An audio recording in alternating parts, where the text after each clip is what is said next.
Pensamento e linguagem, estudo da inovação e reflexão dos anais e do ensino-aprendizagem do inglês em sala de aula.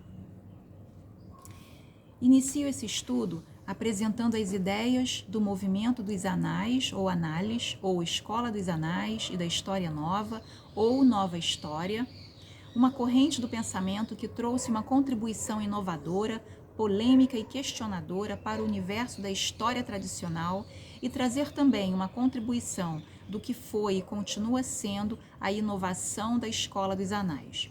Um movimento que surgiu com uma proposta de mudança ao que estava sendo apresentado como única e indiscutível verdade, ou seja, o que a história tradicional, aquela com H maiúsculo, fazia, que era a de relatar apenas os fatos dos grandes acontecimentos, de grandes personalidades, de guerras, de reis, sem levar em consideração aspectos mais profundos que levariam a tais acontecimentos.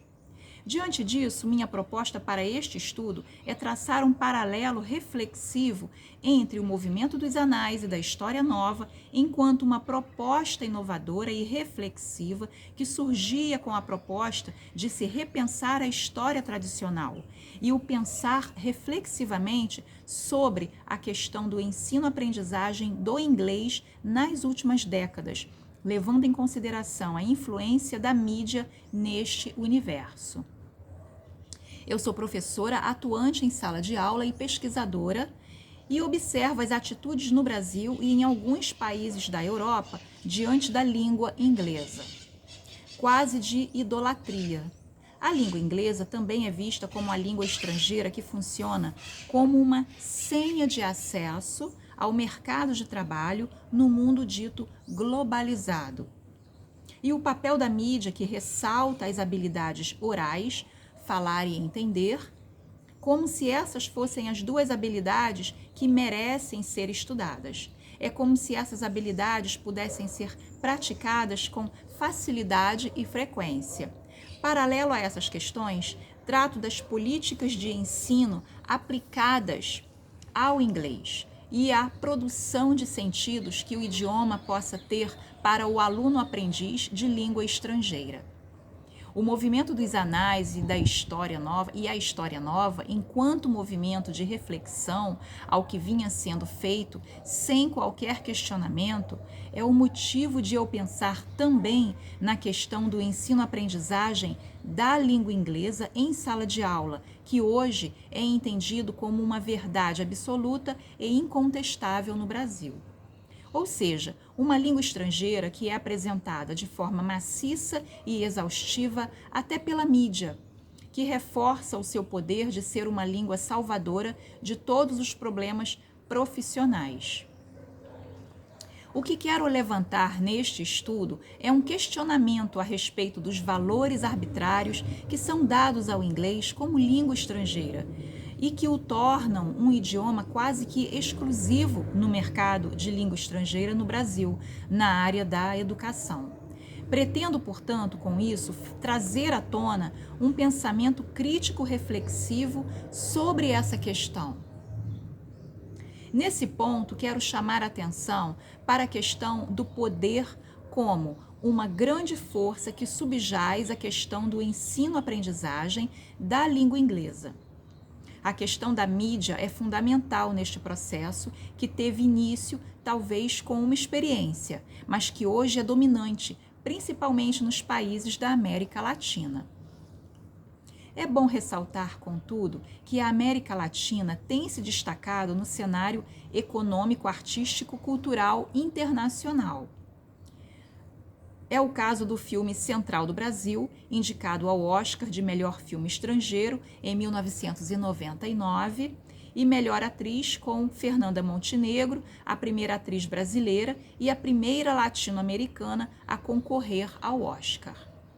É notório o destaque para a América Latina enquanto potência que está surgindo nos vários setores da vida social e econômica, mas é necessário também ter um pensamento crítico acerca dessas questões de inclusão da América Latina, que não funciona apenas enquanto uma produtora de sua própria cultura, mas também e talvez fundamentalmente em ela estar sendo olhada como consumidora da cultura do estrangeiro. E minha pergunta: para que e por que isso acontece? Não quero apresentar nenhuma conclusão com relação a esse respeito. O meu interesse é levantar uma questão que, creio eu, merece ser pensada. Noto que é necessário ter uma visão mais crítica a esse respeito.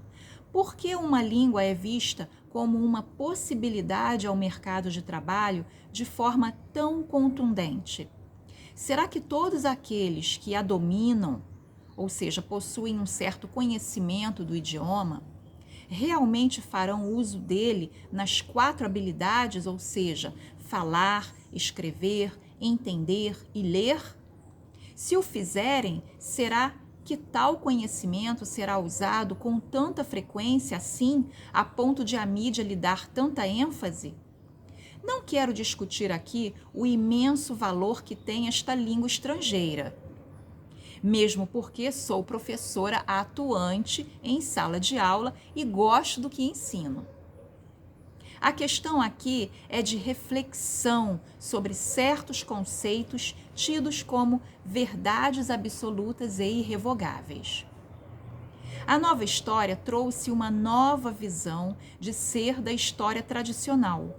Então, proponho repensar essa questão, no que esse novo pensar e repensar da história trouxe de inovador e questionador da história tradicional. O outro ponto que quero ressaltar é o porquê em se falar tanto do inglês hoje em dia, com a presença exaustiva da mídia que reforça certos valores incondicionais a este idioma. O fato é que o discurso da modernidade cria a necessidade de mostrar o poder de compra e este, por sua vez, permite a aceitação da existência de cursos como os de línguas estrangeiras. Isso não quer dizer que seja contrária à existência de tais cursos. No entanto, aceitar passivamente tais instituições como determinantes e essenciais para conseguir aprender a língua estrangeira significa estar de acordo com o que é instaurado pela mídia. Mais uma vez, entendo que a questão do poder está na base de todas essas questões. O sistema capitalista que Foucault já preconizava em seu livro Microfísica do Poder é um bom exemplo do que estou falando aqui. Acrescenta-se a isso a preponderância do poder à crise que já o século XIX vivenciava com a questão do romance burguês, que entra em decadência, mas que renasce no século XX. Creio que existe um paralelo de pensamento entre os questionamentos que tratam a nova história, no que esta polemiza uma nova crítica e um novo olhar sobre os documentos históricos e sobre a forma em como se trata a história tradicional e o pensar de forma reflexiva o porquê do idioma inglês estar hoje na linha de frente de qualquer outro idioma, tanto na área profissional, funcionando como uma senha de acesso ao mercado de trabalho, quanto na área educacional. A organização das sessões fica assim distribuída. Na sessão 2, inicio falando do movimento dos anais e da nova história, com seus fundadores Lucien Febvre e Marc Bloch. Além disso, ressalto para a grande contribuição de Fernand Braudel. Trouxe a escola dos anais. A seção 3 trata da relação entre atitudes diante do inglês, a influência da mídia e o mercado de trabalho e a produção de sentidos para o aluno aprendiz de língua estrangeira. Finalmente, a seção 4 é dedicada às considerações finais, onde faço um resumo do que foi apresentado no estudo, colocando também minha reflexão, minha visão crítica e pessoal acerca do que foi tratado, traçando o paralelo entre a nova história e a questão do poder que perpassa pelo ensino-aprendizagem do inglês. A seção 5 é dedicada à bibliografia do estudo, tanto a de consulta relativa ao assunto tratado aqui, quanto aquela efetivamente citada no texto. Os fundadores da Escola dos Anais, Lucien Febvre e Marc Bloch. A Escola dos Anais foi uma inovação que surgiu como uma nova proposta para se repensar a história tradicional, fornecendo assim uma cara original e inovadora à história. Surge então a história nova ou nova história. Le Goff, em seu livro, salienta para o fato de haver uma profunda renovação do domínio científico. Ele chama a atenção para 3 fenômenos que assinalaram a emergência de um novo campo do saber. Primeiro, a afirmação de ciências como a sociologia, a antropologia, a semiologia, a futurologia, etc. Segundo, a renovação de ciências tradicionais, como a linguística moderna, New Economic History. Terceiro, a interdisciplinaridade, que é entendida como ciências compositoriais que unem 2 ciências, como história sociológica, demografia histórica. A história nova já tem uma tradição própria, que é a dos fundadores da revista Analyse des Histories économiques et sociales. Falar da história da Escola dos Anais é falar de todo um movimento ideológico de pensamento inovador e até transgressor, enquanto algo que trouxe um novo pensar, um novo olhar sobre a história tradicional e historicizante. Burke, em seu livro, trata do movimento dos Anales, ou Anais, e lembra que esse foi um movimento que teve início em 1929. A literatura do movimento é a revista Annales, que recebeu 4 títulos em função da guerra. Primeiro, Analyse des Histories économiques et sociales. Segundo, Analyse des Histories sociales. Terceiro, Mélange d'histoire sociale. Quarto, Análise Économie, Société, Civilisation. A revista nasce como uma publicação reivindicadora e renovadora, assumindo posições críticas em relação ao tipo de história que costumava ser realizada, principalmente na academia. Foi fundada para promover uma nova espécie de história, mais crítica e reflexiva. As propostas da revista encontravam-se em 2 eixos centrais. Primeiro, o de reivindicação de uma história experimental científica e segundo, o de convicção de uma unidade em construção entre a história e as ciências sociais.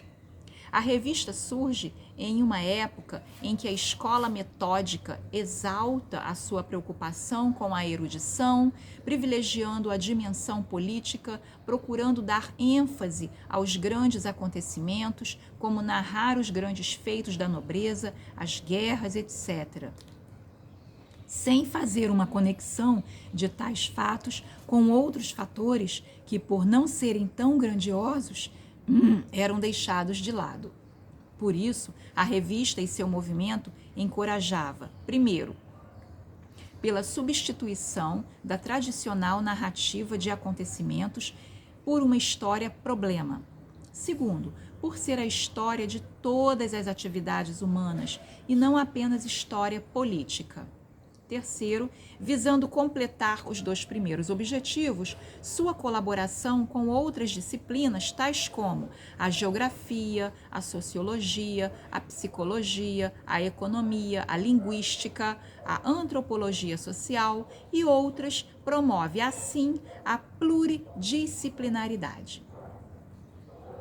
Com relação à colaboração com outras disciplinas que recebeu o movimento, por observar que grandes acontecimentos e fatos históricos estão necessariamente atrelados a outros fatos que não sejam tão grandiosos, mas que são relevantes para que aqueles ocorram. Burke acrescenta que a escola dos anais, ou anales, seja melhor considerada como movimento em função das divergências individuais entre os seus membros e seu desenvolvimento no tempo. Os dois fundadores da Revista dos Anais, por exemplo, eram distintos em sua forma de pensar. Lucien Febvre era um especialista do século XVI, voltado para a questão da mentalidade e civilização. Marc Bloch era um medievalista, tinha uma nova concepção de história social. Eles correspondem à primeira geração de um movimento que pode ser dividido em 3 fases. Em sua primeira fase, de 1920 a 1945, o movimento caracteriza-se por ser pequeno, radical e subversivo, conduzindo uma guerra de guerrilhas contra a história tradicional, a história política e a história dos eventos. A segunda fase do movimento corresponde a um momento em que o historiador Fernand Braudel apresenta sua contribuição ao movimento. E a terceira fase é considerada mais fragmentada, com a presença de vários nomes, mas nenhum em destaque, exceto Jacques Le Goff. O núcleo central do movimento é formado por Lucien Febvre e Marc Bloch, ambos fundadores e editores da revista Dos Anales, cujo primeiro número foi publicado em 15 de janeiro de 1929. A revista pretendia exercer uma liderança intelectual nos campos da história social e econômica. Ela seria o alto-falante de difusão dos apelos dos editores em favor de uma abordagem nova e interdisciplinar da história.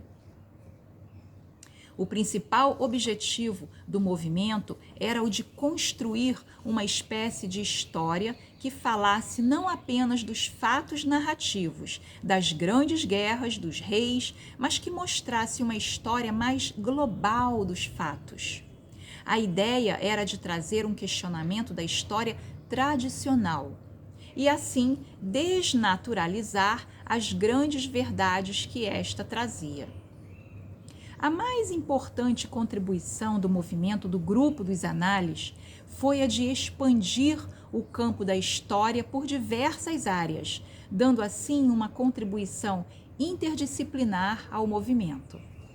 O nascimento da História Nova surge com os fundadores da Revista dos Anales. O objetivo é o de tirar a história do marasmo da rotina, de seu confinamento em barreiras disciplinares e o desejo de afirmar 2 direções inovadoras, expressas pelos 2 epítetos do título da revista, econômica e social.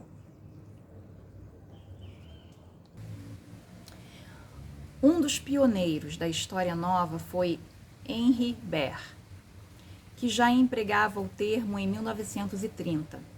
A característica era a de renovação integral e o arraigamento de sua mutação em tradições antigas e sólidas, como exemplo, a geografia, que foi uma das primeiras ciências humanas a se renovar. A História Nova trata-se de uma história sensível às diferenças. Ela foi definida pelo aparecimento de novos problemas, de novos métodos que renovaram domínios tradicionais da história. Burke diz que os historiadores tradicionais pensam na história como essencialmente uma narrativa dos acontecimentos, enquanto a nova história está mais preocupada com a análise das estruturas, ou seja, a nova história não estuda épocas, mas estruturas particulares. As tarefas da História Nova são, primeira, a promoção de uma nova erudição.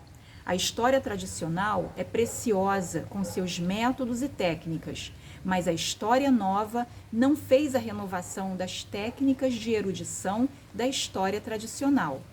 Para tanto, cria uma nova concepção do documento, acompanhada de uma nova crítica desse documento. Segunda, um retratamento da noção de tempo, matéria da história, demolir a ideia de um tempo único, homogêneo e linear.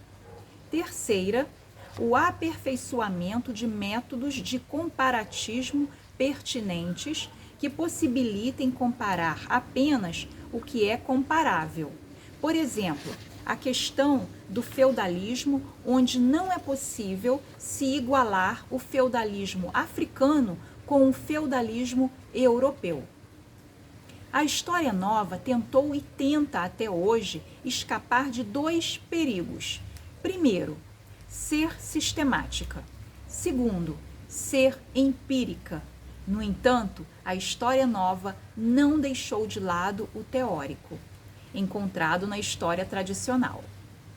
Portanto, a História Nova pretende renunciar às pretensões da história tradicional e se definir melhor em relação à história vivida dos homens. Para tanto, um novo historiador surge com ideias novas e inovadoras através de seu grandioso trabalho acadêmico, Fernand Braudel. Fernand Braudel, 1902-1985, historiador francês, considerado o expoente máximo de uma nova história, o cerne da renovação das ciências do homem. É conhecido pela introdução de renovações nos métodos historiográficos tradicionais. Sua obra, tese de doutoramento, O Mediterrâneo e o Mundo Mediterrâneo na época de Felipe II, representou a inovação metodológica para o estudo historiográfico, indo contra a tradição da história historicizante. Braudel nasceu numa aldeola entre Champagne e Barrois, na França. De origem camponesa, estudou no Lycée Voltaire, em Paris, de 1913 a 1920. O pai era matemático, estudou latim e grego. Estudou história na Sorbonne, aos 21 anos é professor de história, um historiador do acontecimento, da política, das biografias ilustres. Prestou serviço militar em 1925 e 1926. Sua paixão é a História Nova, em ruptura com o ensino tradicional. Em 1925, lecionou na Faculdade de São Paulo, no Brasil. Foi para a guerra e ficou prisioneiro de 1940 a 1945, na Alemanha. Dessa experiência, afastado da França, fez um estudo sociológico da situação. Relatou o Mediterrâneo com uma linguagem mais profunda, o tempo imóvel, ou pelo menos de lentíssimo desenrolar, obstinado em repetir-se. Cita 3 nomes para a escola dos análises: Henri Bert, Lucien Febvre e Marc Bloch. O historiador Fernand Braudel foi um grande entusiasta e colaborador para o movimento dos anais. Sua colaboração se deve pelo imenso trabalho desenvolvido enquanto era prisioneiro na Alemanha, de onde podia contemplar os fatos históricos de longe, de forma crítica e reflexiva. O fato de Braudel começar a contemplar a França à distância logo se tornou um ato de audácia, fazendo com que explorasse horizontes muito mais amplos que aqueles estabelecidos pelo quadro nacional do qual a maioria dos historiadores ficava confinada. A tese de Braudel foi inteiramente diferente do que esperavam seus professores da Sorbonne, onde estudava. Um amplo panorama humano nasceu de suas pesquisas e questões fundamentais sobre o curso da história europeia e mundial surgiram na mente fértil e imaginativa de Braudel. Em outubro de 1985, o Centro Cultural de Château-Vallon consagrou a Fernand Braudel e a sua obra O Mediterrâneo O Capitalismo e a França, um colóquio de 3 dias em que se reuniram historiadores, economistas e personalidades de renome internacional. Esse livro reproduz os textos e as discussões de cada um desses 3 dias. A obra foi escrita, portanto, no cativeiro, durante os anos em que foi prisioneiro na Segunda Guerra Mundial. Tudo com base em sua memória, relatando o Mediterrâneo distinto da história tradicional. Legoff, em seu livro, também lembra do trabalho de Fernand Braudel, sua tese de doutoramento, que elabora entre 1940 e 1944, enquanto prisioneiro em um campo de concentração alemão, como fundamental para o movimento dos análises por sua forma inovadora de apresentar os problemas. Braudel tinha em mente que a mais fecunda das perspectivas definidas pelos pioneiros da História Nova foi a da longa duração. Ele dizia que a história caminha mais ou menos depressa, porém as forças profundas da história só atuam e se deixam apreender no tempo longo. Um sistema econômico e social só muda lentamente. Isso Braudel em 1958, citado por Legoff em 1998. A grande novidade para o movimento dos anais foi a de trazer um novo pensar a respeito das ideias tradicionais que dominavam, pois é este repensar e de forma reflexiva que traço um paralelo com a questão do domínio da língua inglesa no Brasil. Por que isso acontece hoje em dia? A questão do poder que envolve a língua estrangeira inglês. Uma citação: a aritmética pode bem ser o assunto das cidades democráticas, pois ela ensina as relações de igualdade, mas somente a geometria deve ser ensinada nas oligarquias, pois demonstra as proporções da desigualdade. Michel Foucault. Nesta sessão, subdividida em 3 subseções, vou tratar de questões levantadas por 3 professoras mestras. Meu objetivo aqui é o que com base nesses 3 trabalhos, levantar as questões que achei relevantes para o meu estudo. Inicio com o trabalho de Figueiredo, 2003, que faz um estudo do inglês em escola pública. Ela analisa as atitudes que são tomadas no Brasil e em outros países com relação à língua inglesa e seus falantes nativos e os aprendizes falantes. Ela trata das atitudes das pessoas diante de falantes de uma L2 ou língua estrangeira e da atitude do brasileiro diante da língua do estrangeiro, quase de idolatria. A seguir, apresento a proposta da professora mestra Rosa, 2003, que mostra a relação da mídia para a questão do ensino da língua inglesa como língua estrangeira. De como atingir o conhecimento da língua estrangeira abre portas para o mercado de trabalho e a relação entre educação, ou seja, possuir conhecimento da língua inglesa, e o sistema capitalista no mundo globalizado.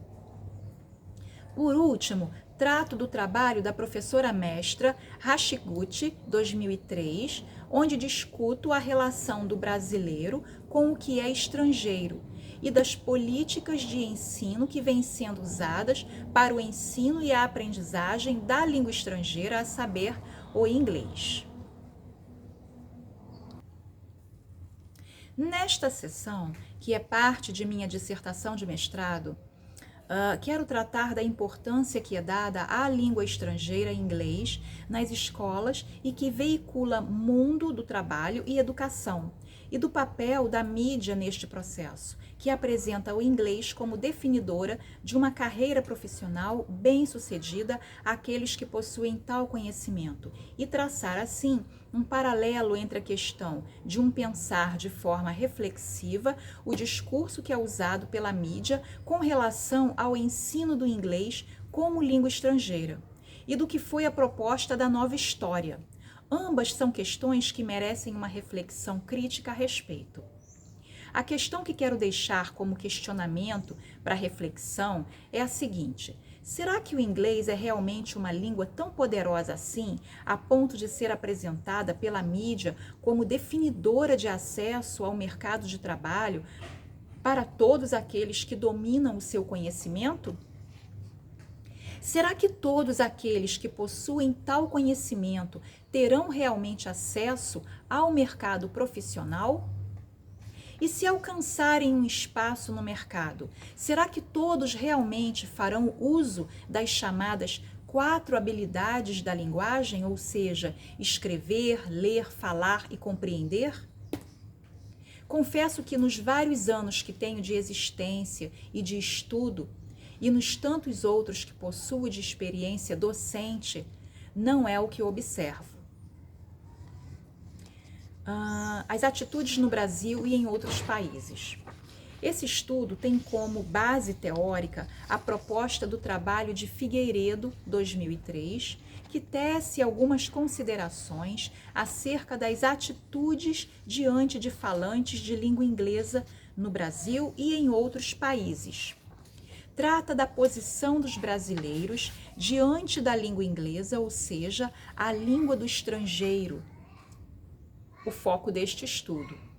O objetivo de analisar este estudo é o de investigar a atitude dos brasileiros diante de falantes de outras línguas estrangeiras, além do idioma inglês, que é considerada a língua de maior prestígio e vitalidade no Brasil.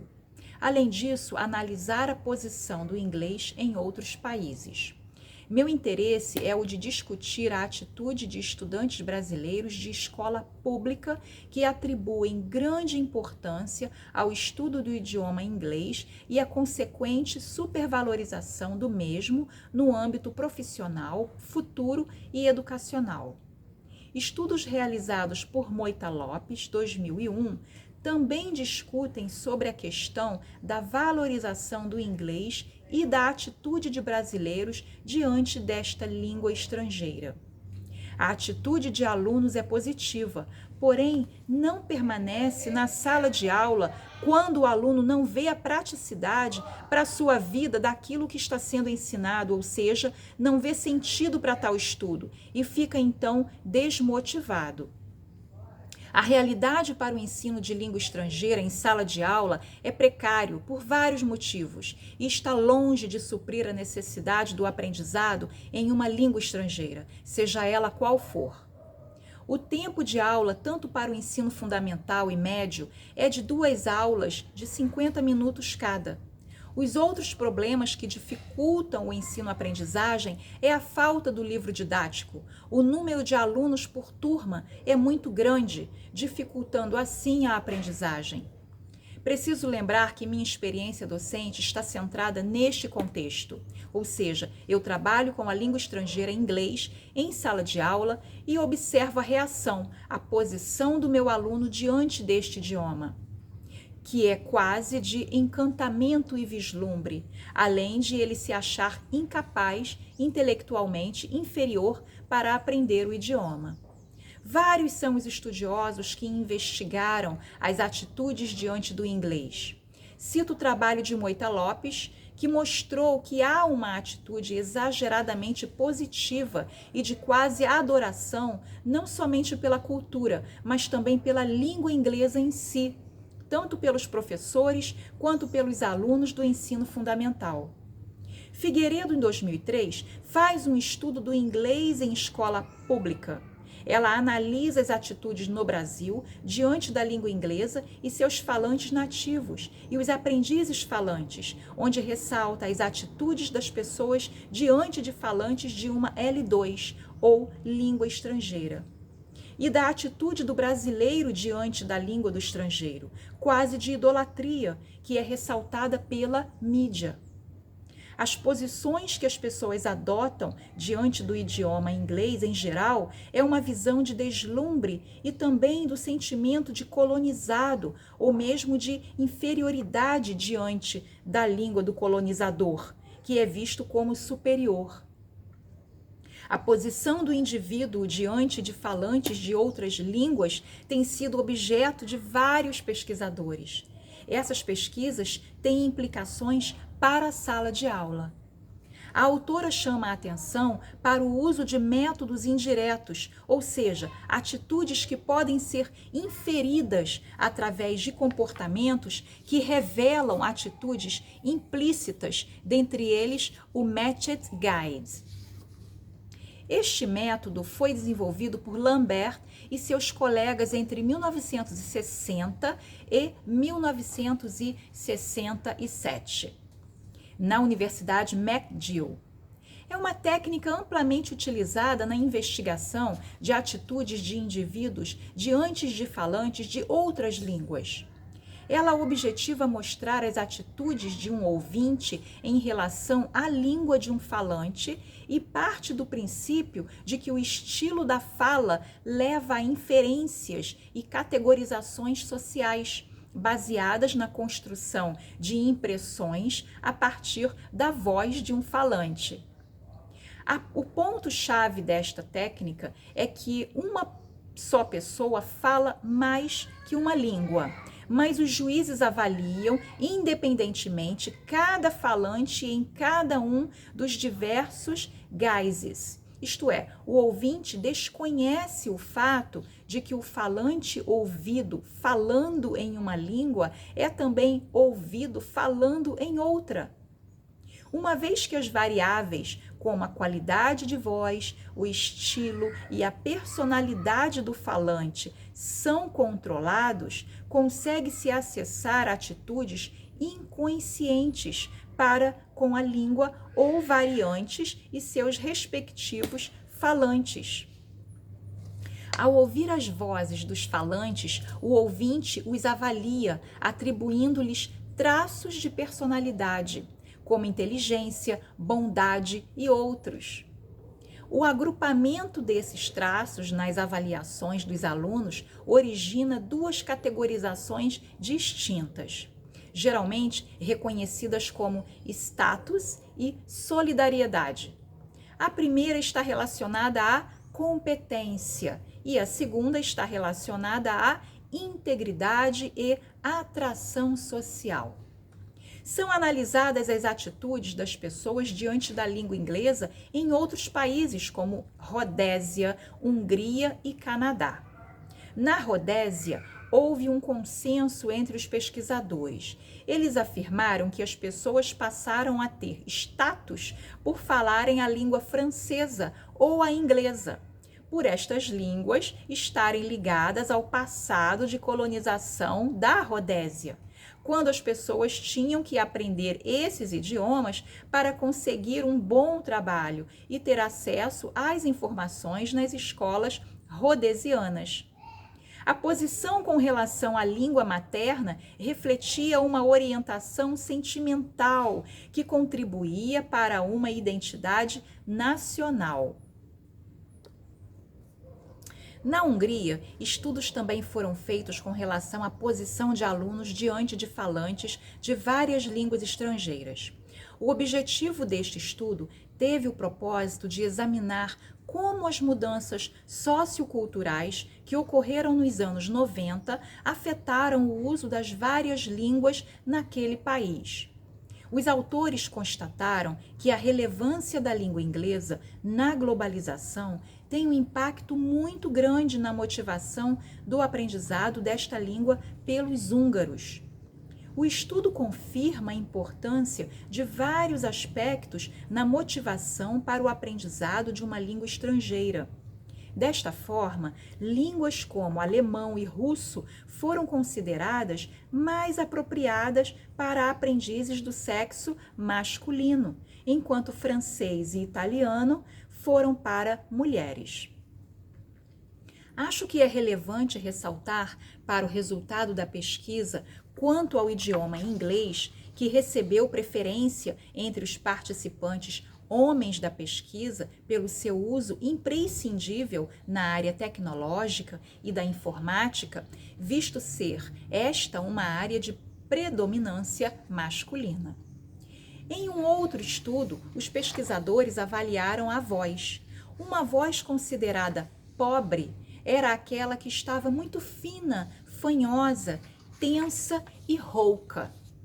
No entanto, estudos afirmam que, enquanto uma voz rouca de um falante masculino pode ser considerada como sexy por uma ouvinte feminina, uma voz muito grave pode ser desvalorizada em um falante feminino ou ser associada a poder e autoridade em um falante masculino. De qualquer forma, o falante pode mudar seu tom de voz para atingir seus objetivos, assumindo assim um tipo de linguagem de acordo com o contexto e lhes garantir alguma vantagem social. No Canadá, a questão ficou entre a língua francesa local, em contraste com o europeu.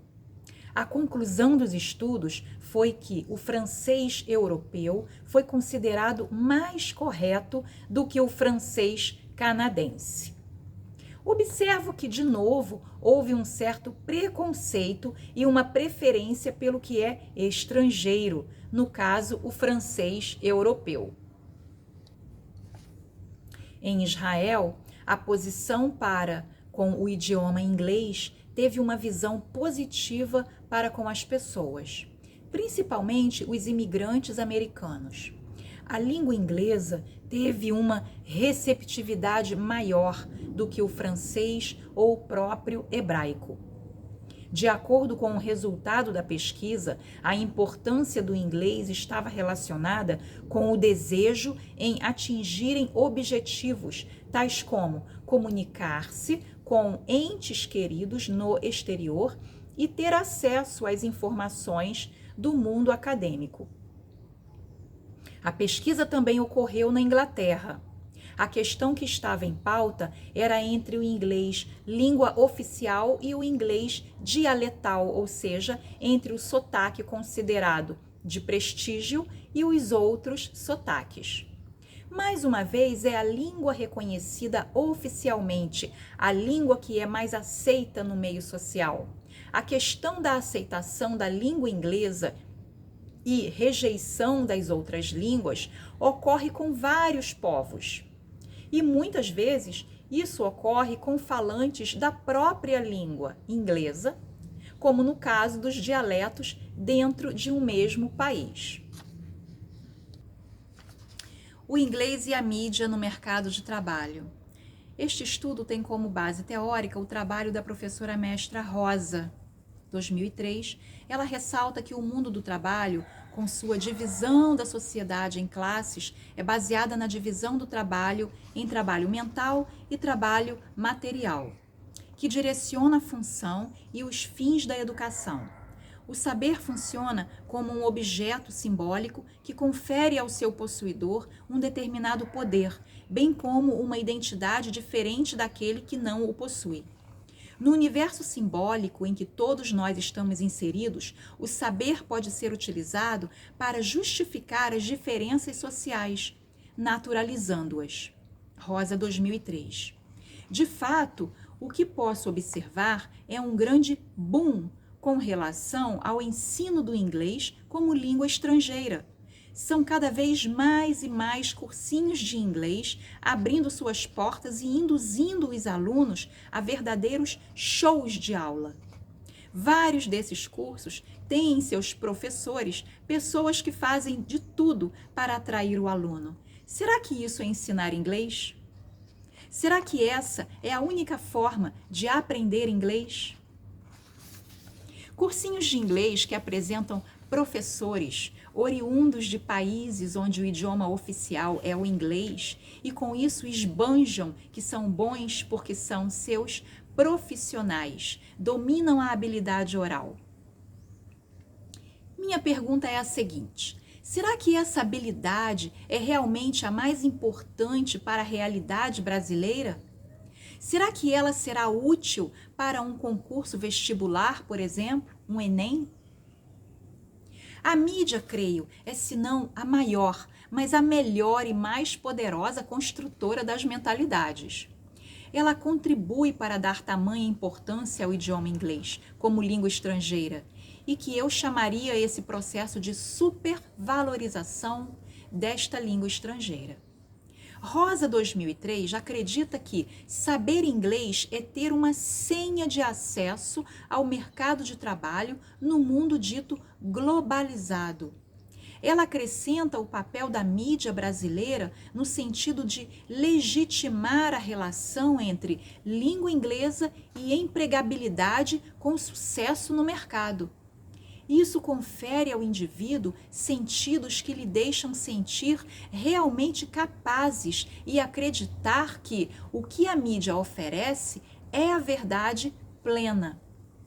Segundo Bauman, 1999, a globalização está na ordem do dia, uma palavra da moda que se transforma rapidamente em um tema, uma encantação mágica, uma senha capaz de abrir as portas de todos os mistérios presentes e futuros. Para alguns, globalização é o destino irremediável do mundo, um processo irreversível. E é também um processo que nos afeta a todos na mesma medida e da mesma maneira. Estamos todos sendo globalizados e isso significa basicamente o mesmo para todos. Fecha aspas. É verdade que o papel da mídia é mesmo de divulgação e venda de produto. Hoje em dia, a mídia está por toda parte e trata de qualquer assunto.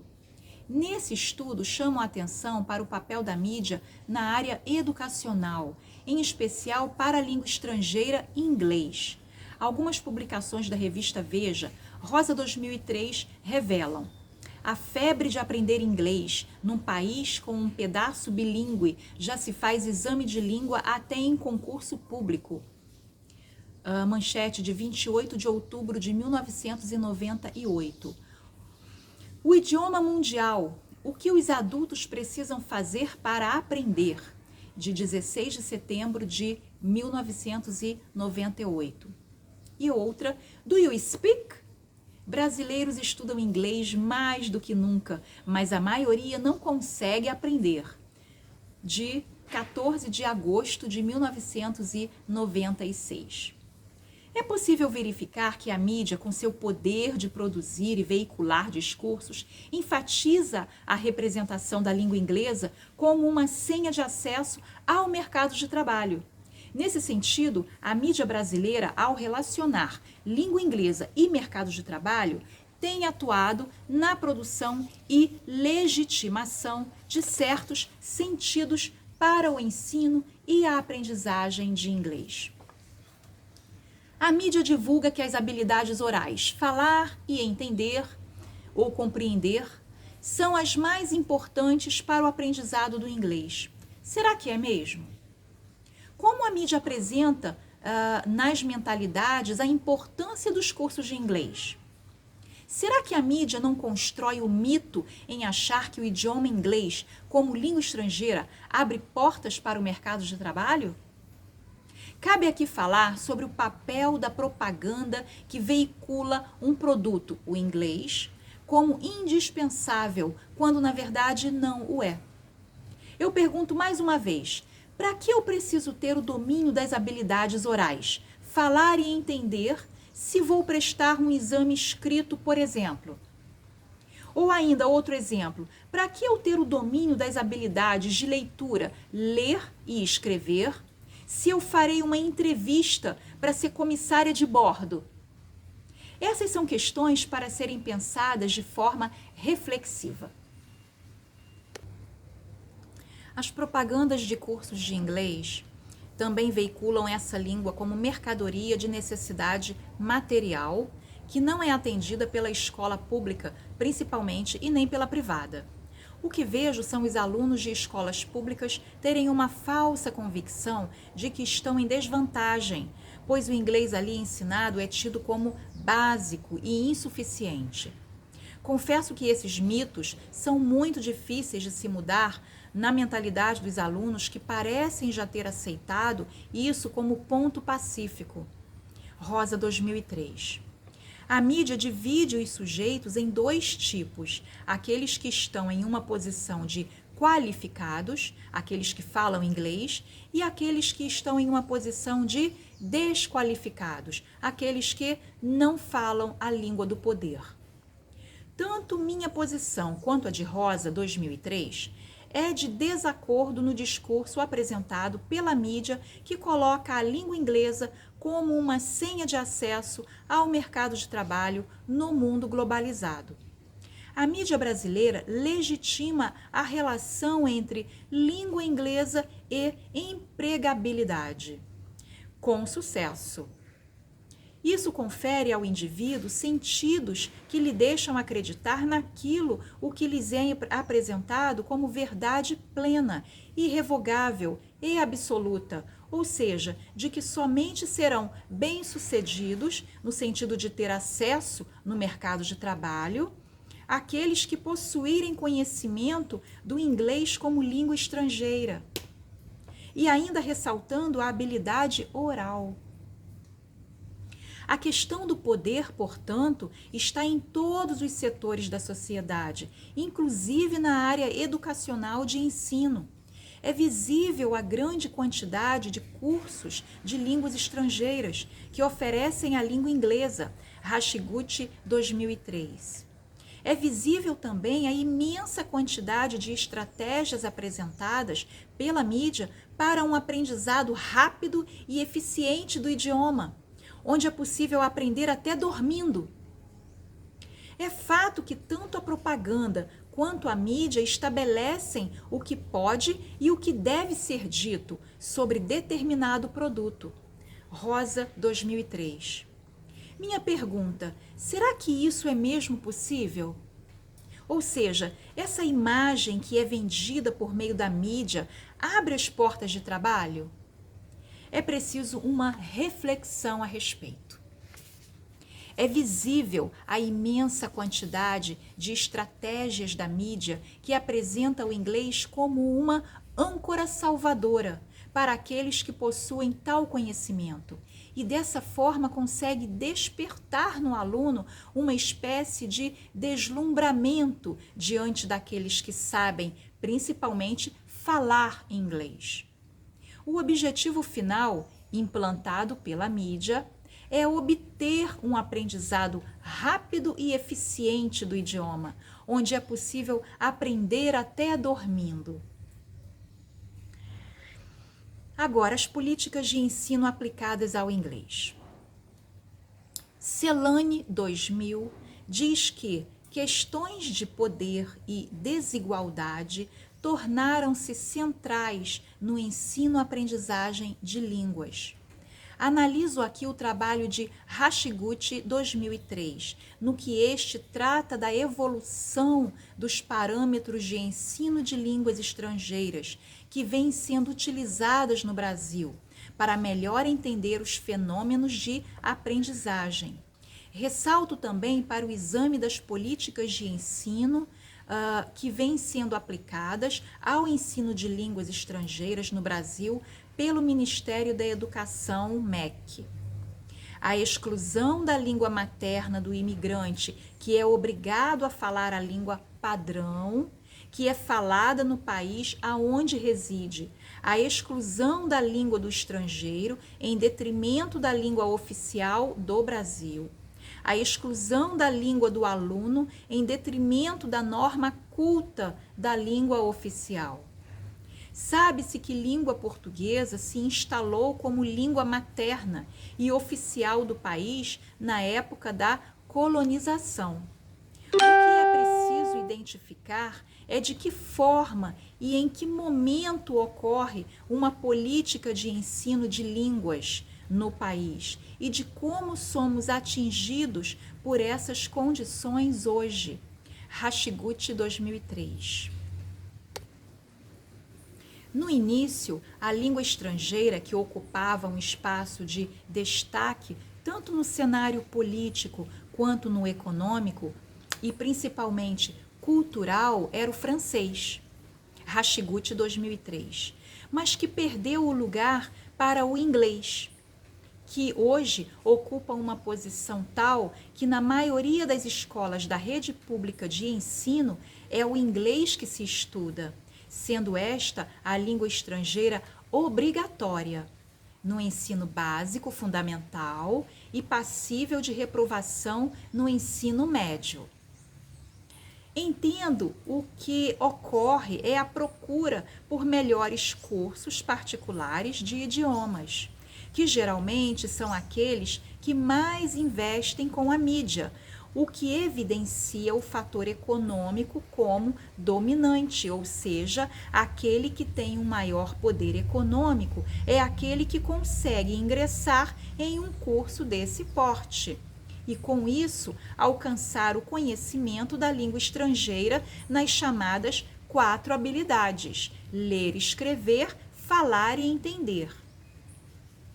Para tratar do ensino e da aprendizagem de língua estrangeira, a autora fala em tipos discursivos, ou seja, discursos que valorizam a língua do colonizador em detrimento da língua do colonizado, por exemplo. Posso observar a questão do discurso em Cook, 1989, que apresenta os tipos de discurso e cita, aspas, newspapers, fact sheets, details of consumer goods and services, advertisements, travel leaflets, dictionaries and library catalogs. Fecha aspas. Ele ainda diz que, abre aspas, teaching a language is also teaching a culture. Fecha aspas. O que eu observo diante disso é que ensino de língua estrangeira está diretamente ligado a conhecer a cultura do outro e trata, portanto, da questão da alteridade, ou seja, da valorização do outro. Segundo Cook, 1989, discourse analysis examines how stretches of language considered in their full textual, social, and psychological context become meaningful and unified for their users. Fecha aspas. Continuando, abrindo aspas, traditionally, language teaching has concentrated on pronunciation, grammar, and vocabulary, and while these remain the basis of foreign language knowledge, discourse analysis can draw attention to the skills needed to put this knowledge into action and to achieve successful communication. Fecha aspas. O livro explica, portanto, a teoria da análise do discurso e sua relevância para o ensino e a aprendizagem. Também fornece muitos exemplos de situações práticas, data collection, coletadas mediante a transcrição feita por Cook da própria família de alunos, amigos e conhecidos. Quando algo aparece criado pelo autor, é indicado no texto. Atualmente, no Brasil, tem sido usado um discurso que constitui, ao mesmo tempo, uma grande cobrança sobre os docentes e um desejo no sentido de preparar e qualificar o aluno para o mercado de trabalho. A nova Lei de Diretrizes e Bases da Educação, Lei número 9.394, de 1996, que instituiu o período de 1996 a 2006 como a década da educação, estabelece em seu artigo 87 que a educação escolar deverá vincular-se ao mundo do trabalho e à prática social, artigo 1º, parágrafo 2º. A educação, dever da família e do Estado, inspirada nos princípios de liberdade e nos ideais de solidariedade humana, tem por finalidade o pleno desenvolvimento do educando, seu preparo para o exercício da cidadania e sua qualificação para o trabalho. Artigo 2º. Essa qualificação que o artigo acima se refere não diz respeito ao ensino médio, que não habilita o aluno para uma determinada profissão, exceto as escolas técnicas a nível de ensino médio. O ensino médio, tanto na Europa quanto nos países da América Latina, foi idealizado para aqueles que poderiam prosseguir seus estudos no ensino superior. Porém, para os jovens das classes menos favorecidas, o ensino médio em geral não lhes proporciona acesso ao ensino superior. E como ele não é profissionalizante, também não prepara para o mercado de trabalho. No entanto, a nova LDB estabelece como finalidade para esse nível do ensino que haja a preparação básica para o trabalho e a cidadania do educando, para continuar aprendendo de modo a ser capaz de se adaptar com flexibilidade a novas condições de ocupação ou aperfeiçoamento posteriores. Seção 4, artigo 35, parágrafo 2º. Diante disso, existe por parte do governo um empenho em elevar o índice referente à educação, pelo menos em termos quantitativos.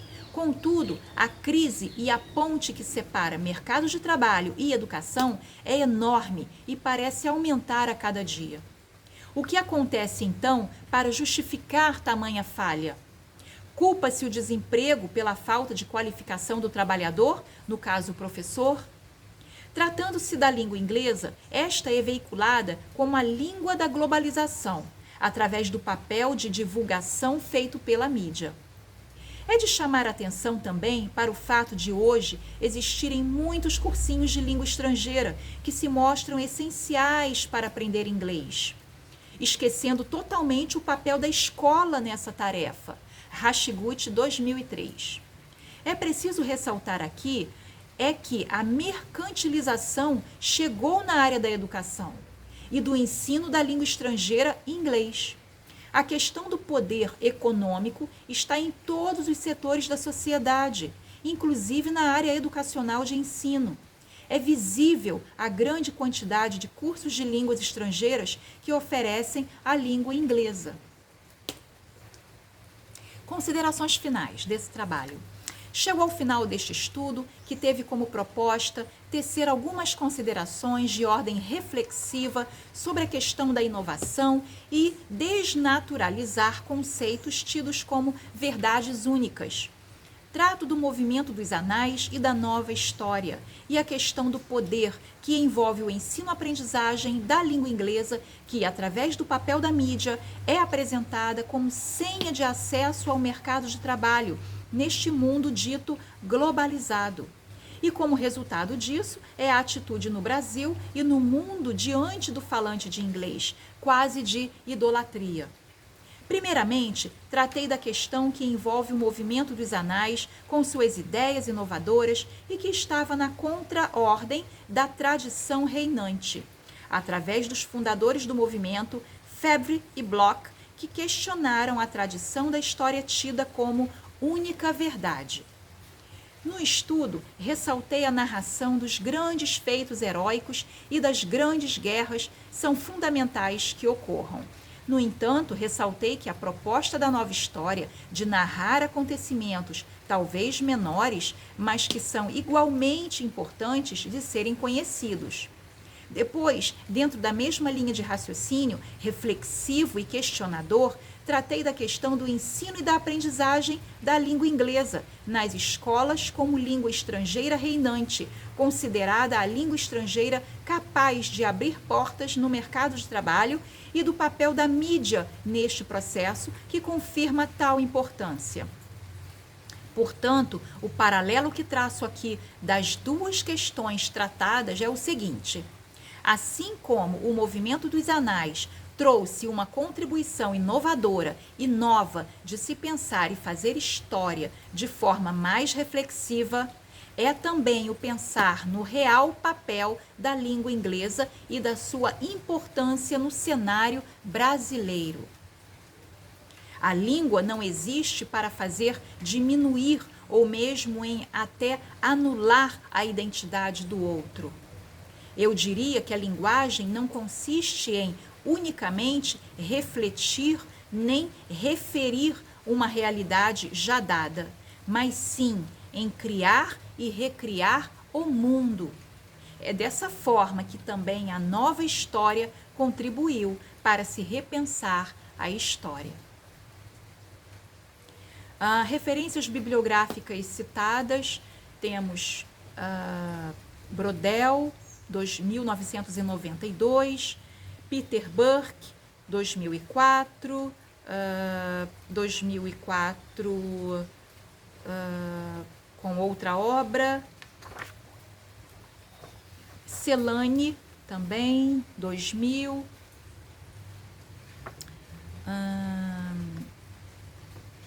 as dissertações de mestrado de 3 mestres, Figueiredo, 2003, Hashiguchi, 2003,